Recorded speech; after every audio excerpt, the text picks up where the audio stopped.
আসলে আমাদের একেকজনের ভালোবাসার অনুভূতি একেক রকম। যেমন ধরেন একজন আপনার জন্য সামান্য প্রকার স্যাক্রিফাইস করতে রাজি না, আরেকজন ফর নো রিজন সব ধরনের স্যাক্রিফাইস করতে রাজি। একজন আপনার জন্য মিরপুর থেকে আগারগাঁও আসতে পারবে না, নানা ধরনের অজুহাত।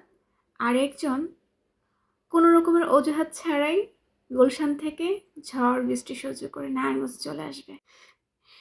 একজন তার মামা চাচার সম্পত্তির বড়াই দেখাবে আপনার সাথে, আরেকজন তার বাবার অটেল টাকার কোটি কোটি সম্পত্তি থাকা সত্ত্বেও কোনোদিন তার গল্পও আপনাকে বলবে না।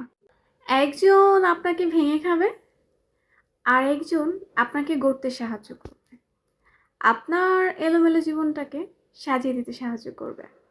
একজন আপনার সাথে থাকা অবস্থায় আরেকজনের সাথে সম্পর্কে জড়িয়ে যাবে, আর একজন আপনাকে পাওয়ার জন্য বছরের পর বছর ওয়েট করবে। একজনের জন্য তুমি সব কিছু করেও তাকে খুশি করতে পারবে না, তোমার শত শত স্যাক্রিফাইস তার কাছে মূল্যহীন। আবার আরেকজন তার সব কিছু নিয়ে বসে আছে তোমাকে দেওয়ার আশায়।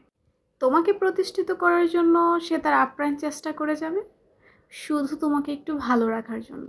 আসলে পৃথিবীতে প্রতিটা মানুষই আলাদা, তাদের চালচলন আলাদা, কথা বলার ধরন আলাদা, ইভেন কি ভালোবাসার প্যাটার্নও আলাদা।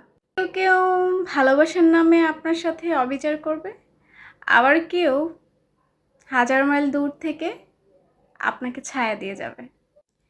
কেউ আপনার জীবনটাকে অতিষ্ঠ করে তুলবে, আবার কেউ আপনার চোখকে শীতলতা দেবে। সবশেষে এইটাই বলবো, যে ভালোবাসে তাকেই পাশে রাখো, যে তোমার মানসিক শান্তি নষ্ট করে তাকে কাছেও ভিড়তে দিও না, যে তোমাকে ছায়া দেয় তার ছায়ায় বসবাস করো। আল্লাহ হাফিজ।